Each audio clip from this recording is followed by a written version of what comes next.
Hi, everyone. This is Gary Berman, the host of the Cyber Hero Adventure Show, with a very, very special guest today, Jack Rhysider, who's the creator and host of the Darknet Diaries. Hey, Jack, welcome to the show. Hey, thanks for having me on Cyber Hero Adventures. I'm so grateful to have you because I've been a big fan, like so many, thousands of people, and I would say it's really great to see you. Except what we see is an outline of you. So tell us about that and how you sort of managed this dichotomy of being so incredibly visible, yet not visible. Well, I'm audible but not visible. I think that's the trick here. So I'm a Right. podcaster, so I want my voice to be out there, but I don't necessarily need my face to be out there. So why even put it out?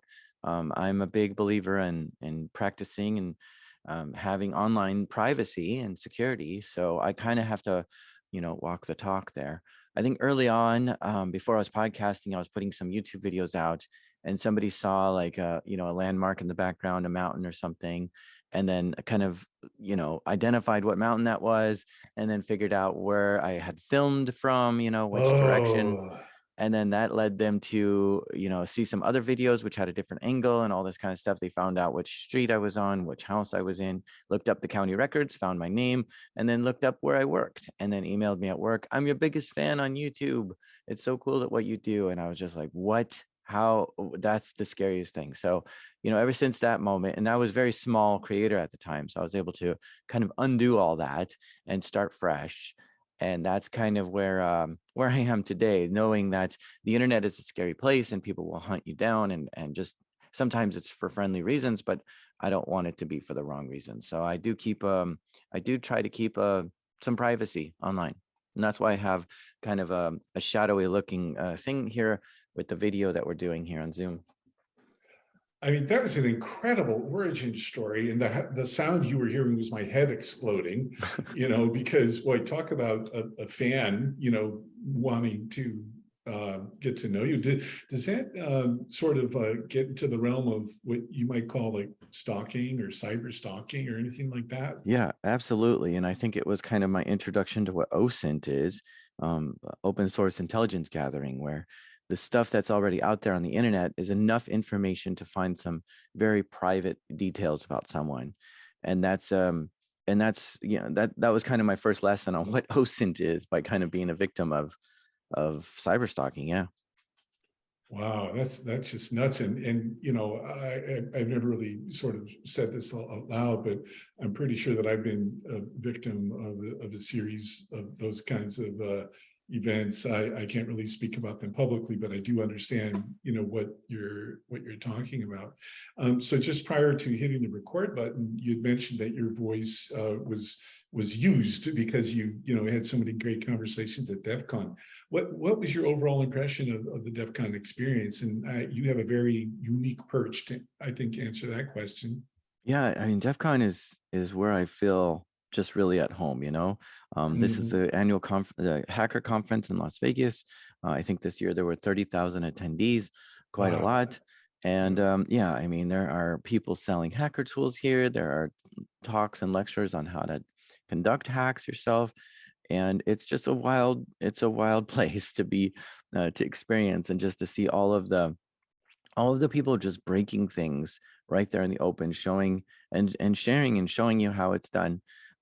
It really short circuits your brain on like, well, why do we even have locks or security or anything if this is how easy it is to bypass?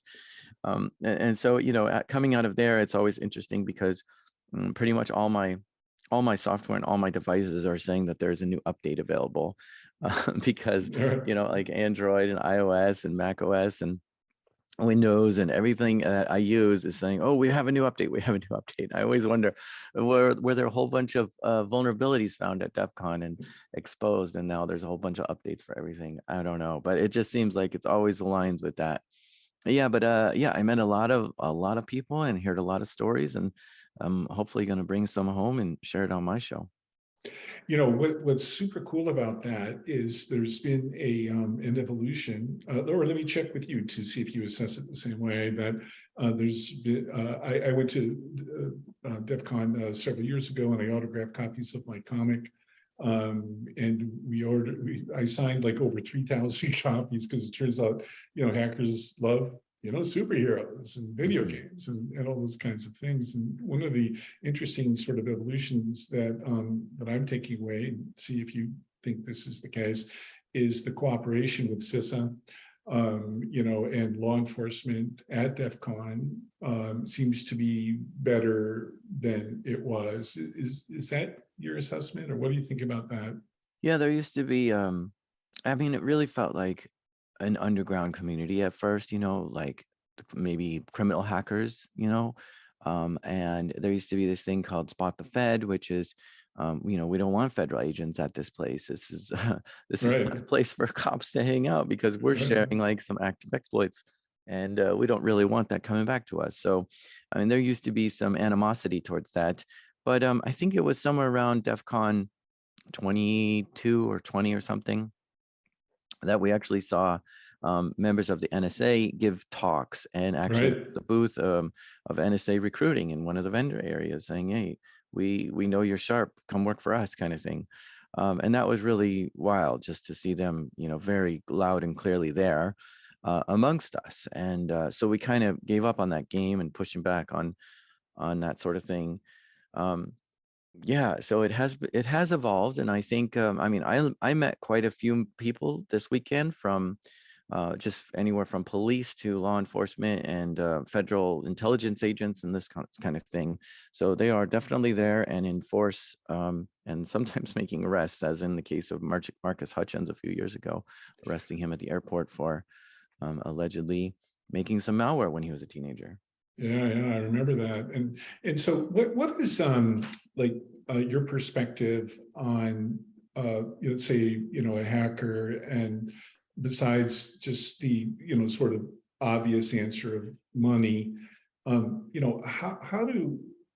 do you think about, trying to create a pathway for hackers? I just use that in the general sense of the word, to become like white hat or defenders. I mean, like, what would your recommendations be to see if there's a way to create a culture or a set of incentives or, mutual respect, or, combination of those things, so that the criminals become defenders? Yeah, I think as maybe as a teenager online, you might see that your friends are online hacking and doing just very questionable stuff. Maybe that's just hacktivism, exposing companies, or just hacking for fun, such as defacing websites, right? Getting in and then changing the picture Right. of Mhm. your of your principal on your school's website to a troll face or something like that.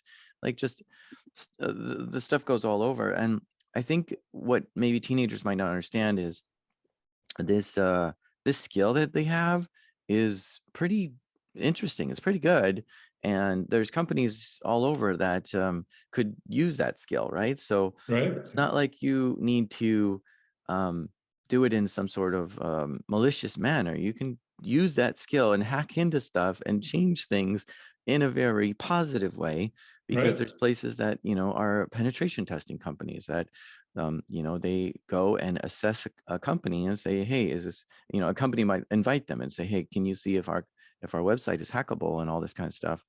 So yeah, I mean, those skills can be used for good, and just trying to explain like, hey, don't use them to screw up your life. There's a bright future for you. Sorry. Yeah. Don't bark up the wrong tree. Yeah. So give me a second. No, that's okay. We love dogs.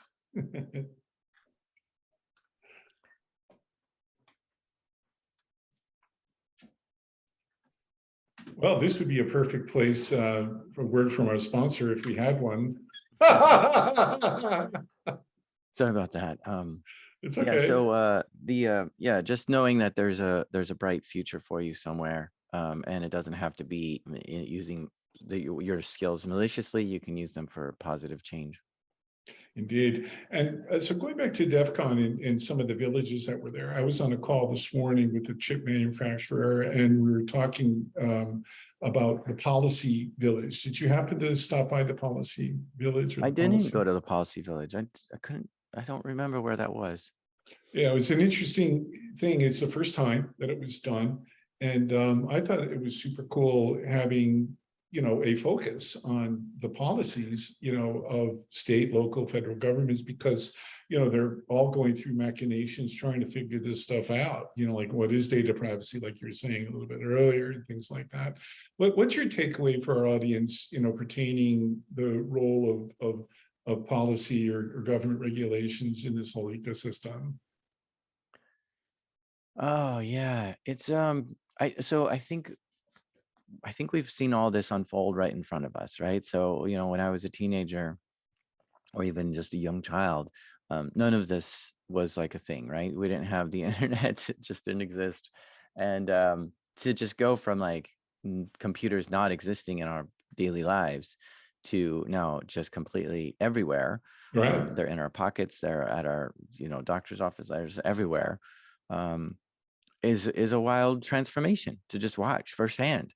And so what's happening is we're seeing, policy have to be changed and adapted and updated. And okay, that was a wrong policy. Let's fix that and all this kind of stuff. So yeah, I mean, I think we're going through different maturity phases, and it's interesting to see what's working and what's not working and all this kind of stuff. Yeah, I think it's going to still take a few rounds before we get it right, but it's interesting to see what's going on there. Yeah, indeed. So just for our audience, maybe you can tell us a little bit more about your show and see if we can have some folks check it out. Yeah, so I make the podcast Darknet Diaries, which I say is true stories from the dark side of the internet, and it's I try to get I try to get stories from like the cyber trenches, firsthand, a take on what happened. What was the worst day of your life at work? What was that oh crap moment? What was the all hands on deck a call? What were those things? And those are the stories I think are very scary. They're scary stories. They are very high drama, and they're very exciting to listen to. And those are the stuff that I try to capture from people and just from the current events and stuff like that, and put them into the show in a nice storytelling type of format where there's music involved and all kinds of stuff too. Well, as an avid listener, I can tell our audience that you're fantastic. And as we're wrapping up here, is there anything else you'd like to share? No, I really had a good time here. Thanks for having me on. On behalf of a grateful digital universe, Jack, thanks for who you are and what you do, and most importantly, why you do it. And to our audience, stay tuned for more.